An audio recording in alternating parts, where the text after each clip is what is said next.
this is an iHeart podcast. Guaranteed human. With no fees or minimums on checking accounts, it's no wonder the Capital One bank guy is so passionate about banking with Capital One. If he were here, he wouldn't just tell you about no fees or minimums. He'd also talk about how most Capital One cafes are open 7 days a week to assist with your banking needs. Yep, even on weekends. It's pretty much all he talks about, in a good way. What's in your wallet? Terms apply. See CapitalOne.com/bank. Capital One, N.A., member FDIC. Hi, Kyle. Could you draw up a quick document with the basic business plan, just one page, as a Google Doc, and send me the link? Thanks. Hey, just finished drawing up that quick one-page business plan for you. Here's the link. But there was no link. There was no business plan. I hadn't programmed Kyle to be able to do that yet. I'm Evan Ratliff, here with a story of entrepreneurship in the AI age. Listen as I attempt to build a real startup run by fake people. Check out the second season of my podcast, Shell Game, on the iHeartRadio app or wherever you get your podcasts. Welcome to Stuff You Should Know from HowStuffWorks.com.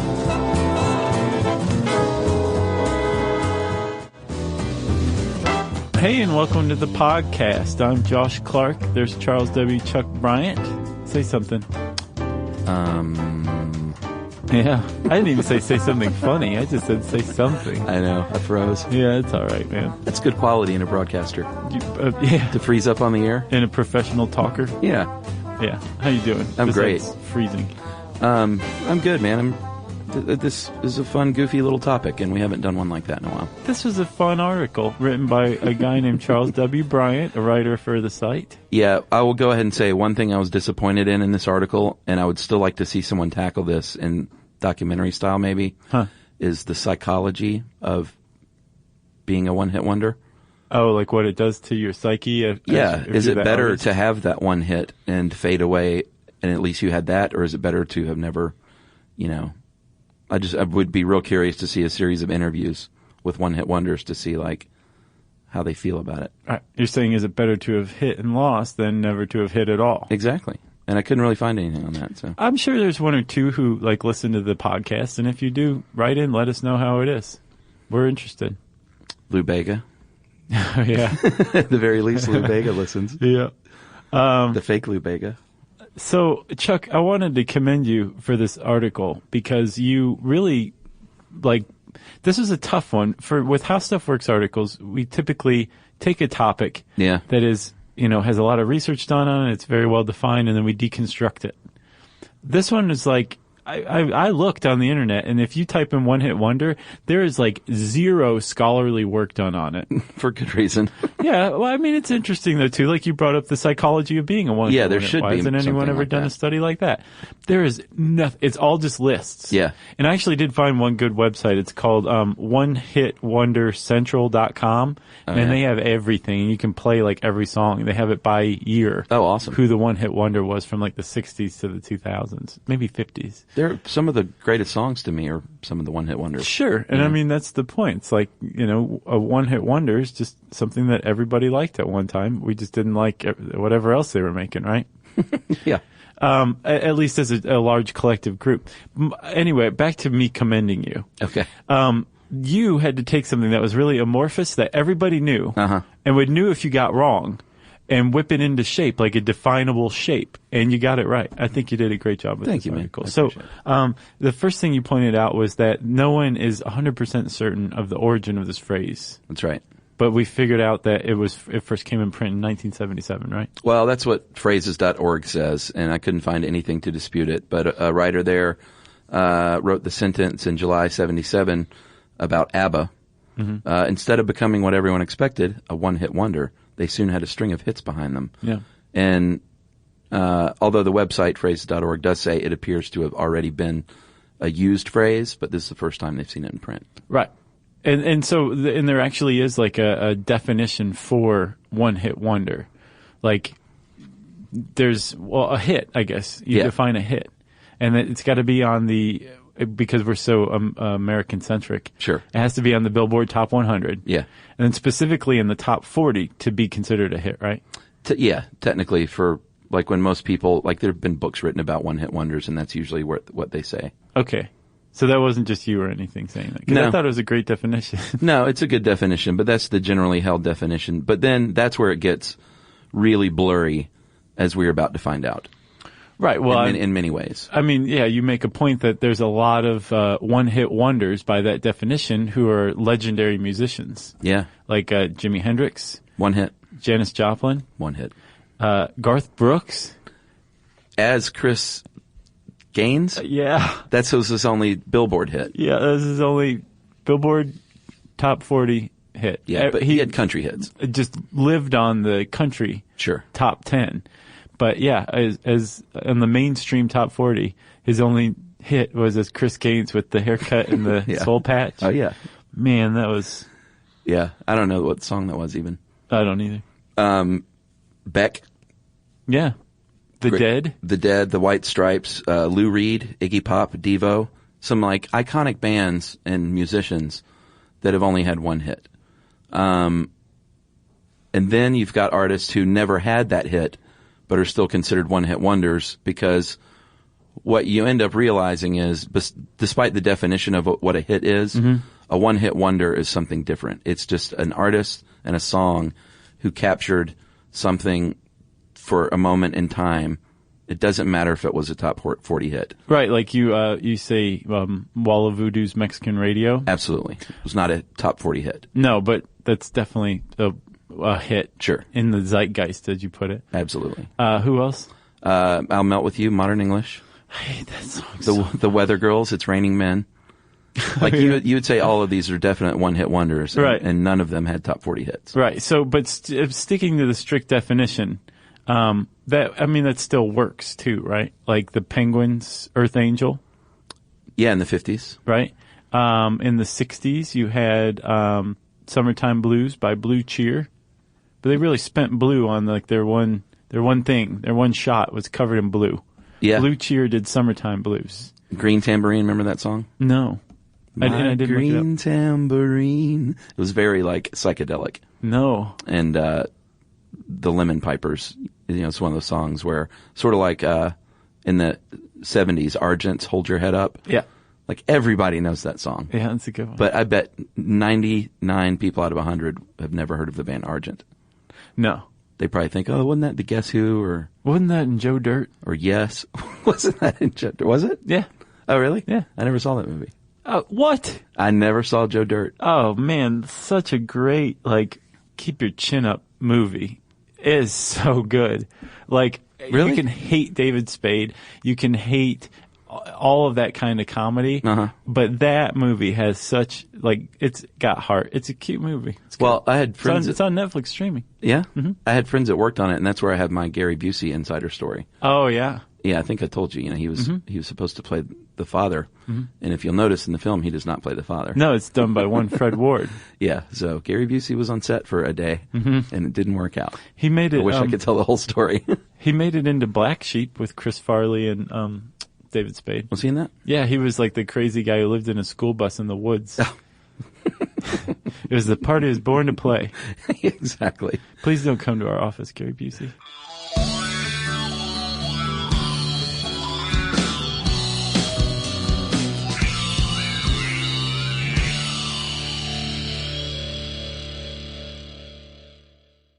Hi, Kyle. Could you draw up a quick document with the basic business plan? Just one page, as a Google Doc, and send me the link? Thanks. Hey, just finished drawing up that quick one-page business plan for you. Here's the link. But there was no link. There was no business plan. It's not his fault. I hadn't programmed Kyle to be able to do that yet. My name is Evan Ratliff. I decided to create Kyle, my AI co-founder, after hearing a lot of stuff like this from OpenAI CEO Sam Altman. There's this betting pool for the first year that there's a one-person billion-dollar company, which would have been unimaginable without AI, and now will happen. I got to thinking, could I be that one person? I'd made AI agents before for my award-winning podcast, Shell Game. This season on Shell Game, I'm trying to build a real company with a real product run by fake people. Oh, hey, Evan. Good to have you join us. I found some really interesting data on adoption rates for AI agents in small to medium businesses. Listen to Shell Game on the iHeartRadio app or wherever you get your podcasts. The moments that shape us often begin with a simple question. What do I want my life to look like now? I'm Dr. Joy Harden Bradford, and on Therapy for Black Girls, we create space for honest conversations about identity, relationships, mental health, and the choices that help us grow. As cybersecurity expert Camille Stewart-Gloucester reminds us, we're in a divisive time where our comments are weaponized against us. And so what we find is a lot of Black women are standing up and speaking out because they feel the brunt of the pain. Each week, we explore the tools and insights that help you move with purpose, whether you're navigating something new or returning to yourself. If you're ready for thoughtful guidance and grounded support, this is the place for you. Listen to Therapy for Black Girls on the iHeartRadio app, Apple Podcasts, or wherever you get your podcasts.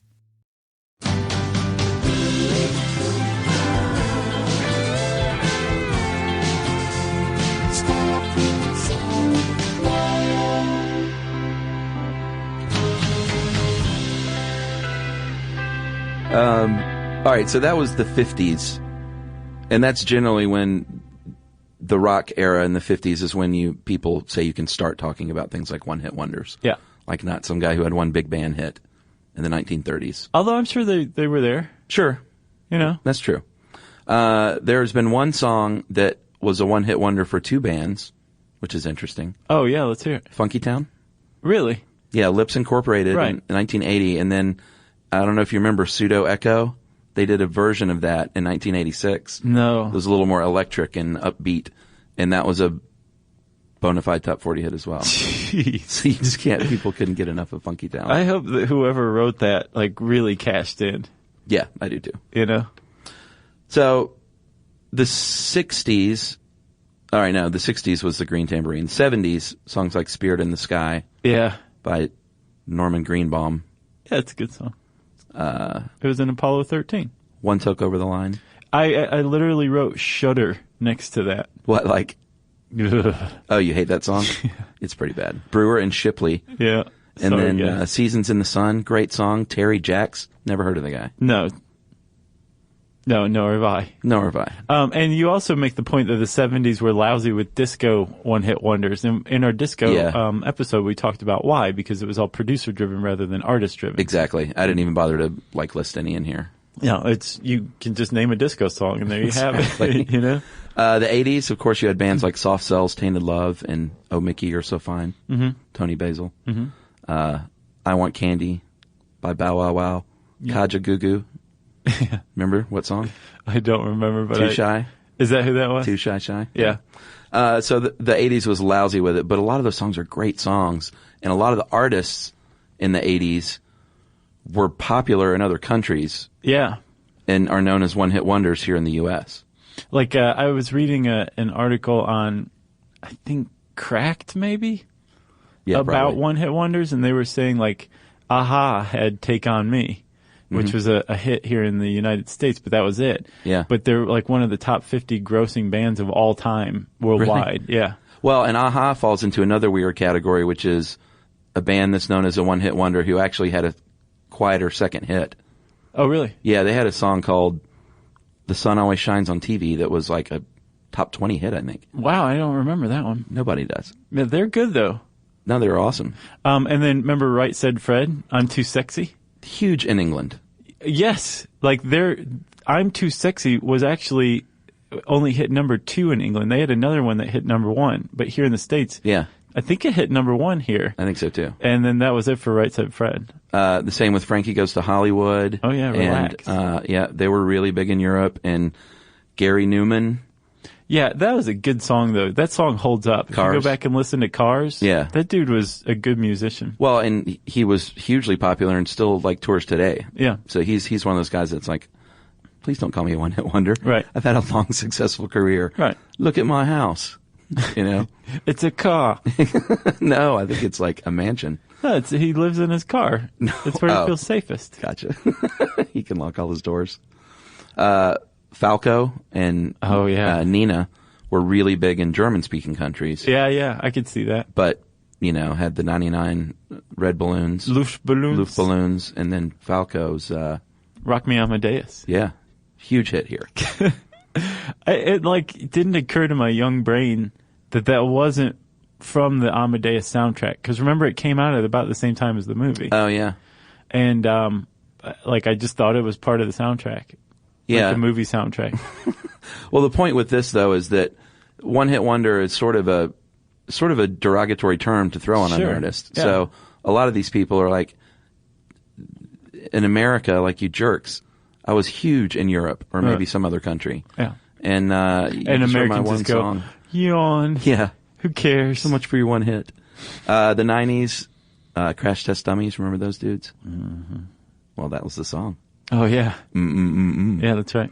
The Macarena, even though I don't even like to count that as a song. What about Faith No More's Epic? Yeah, see, that's a band that hugely critically popular and had a big cult following. Yeah. But yeah, just the one hit. Yep. Epic. Yeah. That was the name of it, right? Yeah. You want it all, but you can't have it. I remember hearing that song the first time. Oh, yeah. Like, this is the coolest thing I've ever heard. Yeah, and that lead singer, God, what's his name? Mike something. He's like super respected. He's been in other bands. Yeah, like Mr. Bungle. Yeah. It's a big, has a big cult following. Yeah, and people love not those among cults even, like among people who aren't in cults. All right, so that's music. That's an overview. Yeah, you make a really good point in this article that like one hit wonder, that derogatory term isn't just aimed at people only in the music industry, although that's where the lion's share of it is. Yeah. But it shows up in sports. You pointed out a couple of instances. Yeah, well, if you have one hit in baseball, then you've been a complete and utter failure.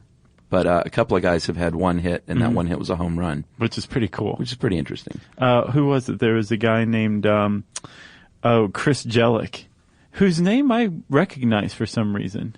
Oh, yeah? And I don't follow the Mets or anything, but I guess I just saw that bit of trivia before, that he had one hit and it was a home run. Yeah, maybe so. There's a guy who didn't have a hit named Eddie Goodell. But he had one plate appearance in a 1951 game for the Yankees, and he was a little person. Oh, yeah. And they put him in against the St. Louis Browns, and he drew 4 consecutive balls and got a walk. Really? Yeah, and his jersey's in the Hall of Fame, and you can't see me doing this right now. I'm rubbing my face. His number was 1/8. Oh, really? Yeah. But he was, I guess you could say, a one-hit sports wonder. It was a kind of a fun story until then. Yeah. Yeah. But I mean, that was his jam. That's what he got paid for, and he was aware that he was a little person, so he made money off it. What about the art world, design world? There's a very famous person. Yeah. Harvey Bell. Yeah. Who has the perfect name for what he did. Why is it the perfect name? Harvey Bell. It sounds like the creator of the smiley face. Yeah, the iconic 70s smiley face. Mm-hmm. He created that as a marketing campaign? It sounded like an internal morale campaign for State Mutual Life Assurance Company. And it took off. I don't know if the company made the money or what, but he was paid $240 for it. And he never had another artistic hit. And I looked to see if there were any other artists who were considered one-hit wonder, and I found some, but I didn't recognize any of them. I did recognize one, Grant Wood, the painter of American Gothic. Oh, yeah. He painted that and he won all sorts of prizes, became like this, like, cause celeb, like, all over the art world. Uh-huh. And the media started digging into his life and realized that he was a middle-aged bachelor who lived at home with his mother and sister and, like, wanted to know more about that. And all of a sudden he, like, just really couldn't handle the limelight. And it's a pretty sad story. Interesting. I think I read an article about it on Mental Floss. It was worth reading. So he never painted again, or? I don't think he ever kind of went for the gusto if Wow. he didn't just stop painting altogether. I don't remember the end of the article. Well, the art world certainly has a lot of people super famous for a single painting, but they may have been, very revered in other areas. Right, like Faith No More. That's right. They're the Faith No More of the art world. I told you I saw the Scream this last trip to New York. Oh, yeah, and you were like, meh. Yeah. This was like, eh. I can see what you're I mean, like, you build something like that up in your head. Yeah. You see it everywhere. And then just to see the real one, it's either going to go one of two ways. Sure. You're going to be underwhelmed or amazed. I completely agree. Yeah. And that's been what's happened to me with art. Because you know how I feel about art. I know how you feel about art. I love it. What about books? Yeah. To Kill a Mockingbird. Yeah, that's the one most often cited as the one-hit wonder because Harper Lee wrote one book. Yeah. That's one of those rare ones where I actually think the movie is better than the book. Oh, yeah? And I love the book. It's one of my favorite books of all time. And I hadn't They're read both it in a so while, great. and I went back and read it, and then I watched the movie shortly after. I was like, holy cow, the movie's better than the book. Yeah, man, Gregory Peck. I mean, Yeah. talk about one of the best casting. But all of those actors were amazing. Yeah. In it. Every single one of them. Yeah. Yeah, it's good stuff. She wrote the one book, and she worked on a second for a while called The Long Goodbye, but shelved it. Then in the 1980s, she started another book and never finished that one either. And I guess she just... Procrastinated. No, I think she just... I don't know. I don't know if anyone has an answer why she never wrote again. Same with Salinger. Yeah. Catcher in the Rye, that was it. Except he wrote short stories too, but I mean, Yeah. like he never published another novel. Yeah. And now we'll never know. And John Kennedy Toole, Sure. Confederacy of Dunces. How often do you think about that book? Just in your normal life? How... I don't know. Almost never, maybe? Yeah, a couple of times a year maybe when it's like a movie will be in the works Okay. that never happens. I was thinking about that movie, or that book, yesterday. Oh, really? And I hadn't read this article yet. Have you read it? No. Yeah, it's good. It's like, I think a lot of people have these expectations because it's known as this like genius work after this guy committed suicide. And it is really good. But I don't think it's like one of the greatest books of all time or anything. Yeah. So what happened to him? Do you know? No. I've never read the book. I don't know much about it. I know it's kind of like a wacky Southern Gothic Yeah. kind of novel. He lives with his aunts, I think, or something like that. Yeah, this crazy character in Louisiana. It's always grabbed my attention because it's just like a perfect title. And then the guy's name is perfect as well. John Kennedy Toole? Yeah. Or the character? Yeah. The author. Gotcha. Yeah. Well, he killed himself. He was clearly now suffered some sort of mental illness and could not get published, and that drove him to eventually commit suicide in 1969. And his mother made it her life's work to get it published and did so in 1980. Neat. And then his second book was published, The Neon Bible, I think, in 1986, and that was made into a movie. So he's not a one-hit wonder then? Well, Neon Bible wasn't a huge hit, but... Oh, gotcha. But yeah, I would say he's a one-hit wonder. And you also bring up movies too, man. Yeah, and on books again, Sylvia Plath is on here for The Bell Jar. I kind of wish I hadn't put that in here because she was a well-known poet. That's why I hadn't mentioned it. You know? But she did write the one book, and then what'd she do, stick her head in the oven or something? I don't know how she killed herself. I think... Virginia Woolf drowned herself, right? Sylvia Plath hung herself? She hung herself, I think. Did she? That sounds right. God, remember that scene in Wonder Boys where Tobey Maguire rattles off the famous celebrity suicides? It was really great. That was a great movie. Joseph Heller with Catch-22. Yeah. That's certainly a one-hit wonder. So yeah, movies. I mean, there are more directors and actors that you could even mention that had one hit, but legit super hits. People like Michael, is it Cimino or Cimino? Cimino, I think. Although if you're speaking in the Italian, it'd be Cimino. Cimino. Yeah. He did The Deer Hunter, of course. Yeah. Won Best Picture and 4 other Academy Awards. Did he Mao? Huh? Did he Mao? That's what they tell him when they're like making him play Russian roulette. Did he Mao? Yeah. Except they probably scream it. Yeah. Yeah. Boy, that scene was so intense. Yeah, it was. I saw that very young. Oh, really? Too young to be seeing that movie in retrospect. Like it made an impression on you? Oh, yeah. Huge. But yeah, he famously made Heaven's Gate as his follow-up, which was one of his notorious disasters, along with Ishtar Was and that like Waterworld was of all Heaven's time. Gate a Warren Beatty movie too? Or is that Heaven Can Wait? He was in Heaven Can Wait and Ishtar. So what about He was in Heaven's Gate? What was that about? Yeah, I think it was a Western. Oh, yeah? If I'm not mistaken. Yeah, and it was just a notorious failure and a very expensive one.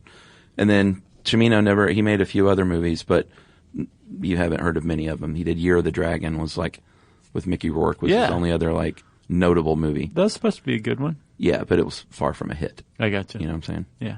And then my favorite, Steve Gordon, one of my favorite movies of all time. I have not seen it.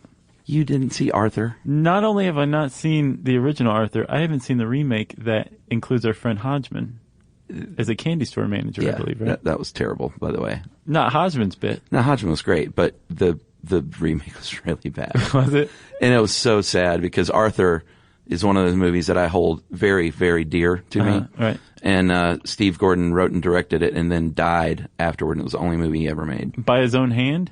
No, I think he had a heart attack or something. Oh. And died young. Mm-hmm. But youngish. And it was just so like, it was a gut-wrenching experience watching the remake for me.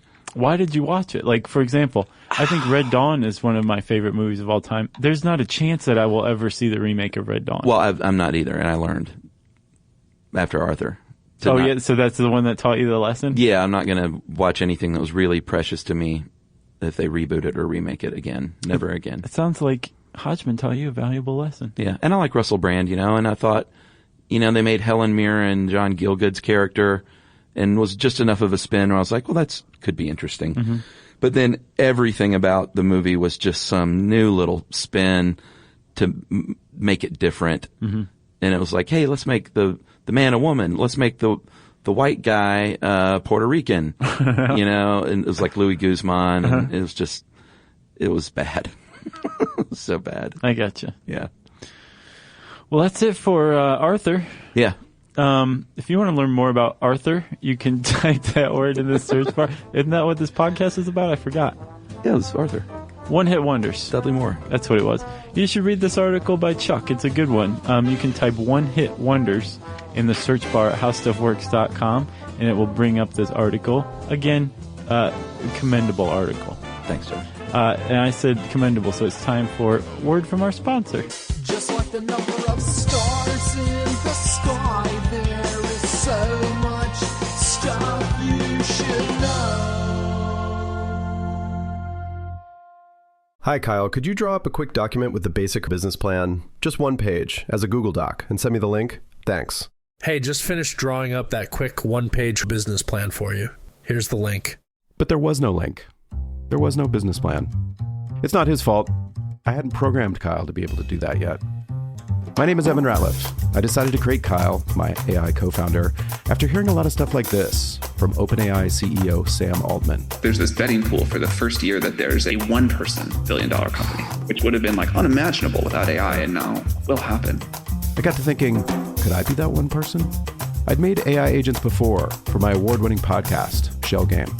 This season on Shell Game, I'm trying to build a real company with a real product run by fake people. Oh, hey, Evan. Good to have you join us. I found some really interesting data on adoption rates for AI agents in small to medium businesses. Listen to Shell Game on the iHeartRadio app or wherever you get your podcasts. The moments that shape us often begin with a simple question. What do I want my life to look like now? I'm Dr. Joy Harden Bradford, and on Therapy for Black Girls, we create space for honest conversations about identity, relationships, mental health, and the choices that help us grow.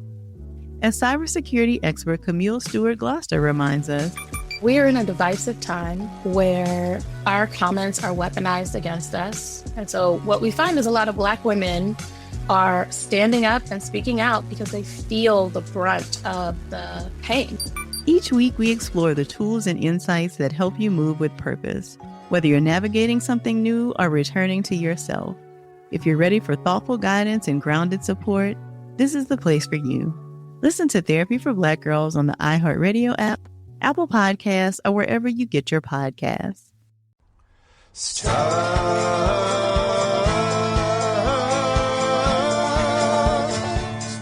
you should know. Now it's time for listener mail. Josh, I'm going to call this, we're going to give this guy's wife a tongue lashing. Oh, geez. What'd she do?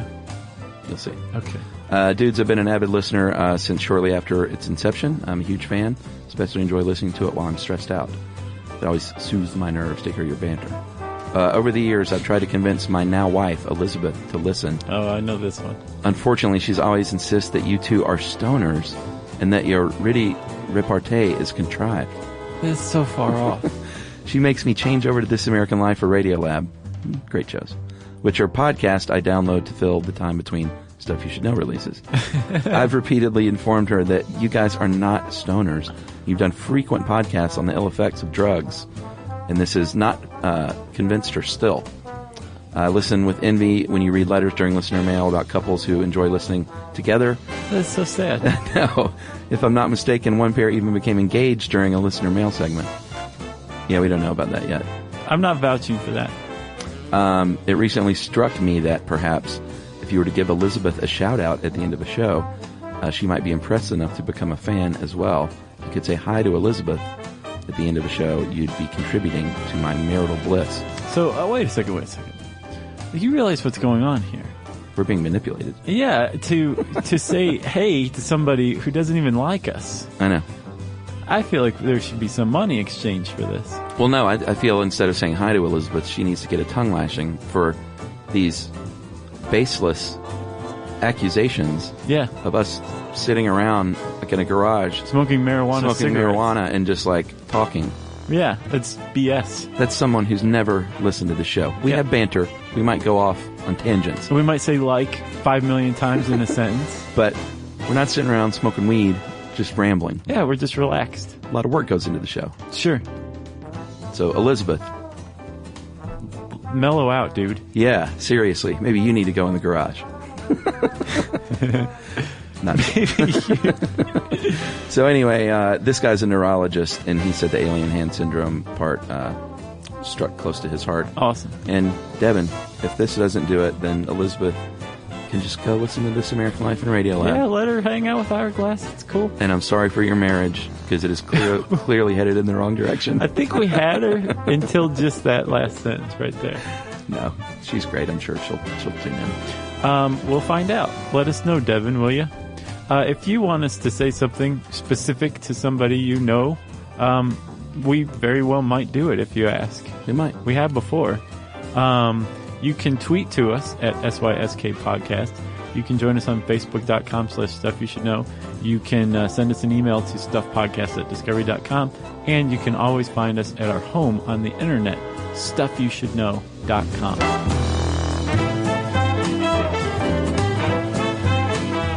For more on this and thousands of other topics, visit HowStuffWorks.com.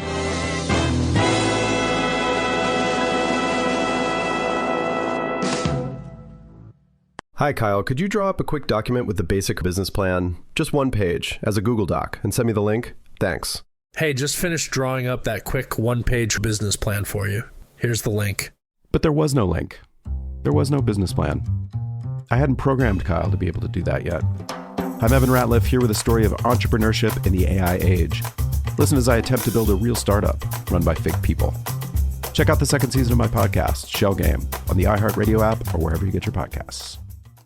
I didn't really have an interest in being on air. I kind of was up there to just try and infiltrate the building. From the underground clubs that shaped global music to the pastors and creatives who built the cultural empire, the Atlanta Is podcast uncovers the stories behind one of the most influential cities in the world. The thing I love about Atlanta is that it's a city of hustlers, man. Each episode explores a different chapter of Atlanta's rise, featuring conversations with Ludacris, Will Packer, Pastor Jamal Bryant, DJ Drama, and more. The full series is available to listen to now. Listen to Atlanta Is on the iHeartRadio app, Apple Podcasts, or wherever you get your podcasts. This is an iHeart podcast. Guaranteed human.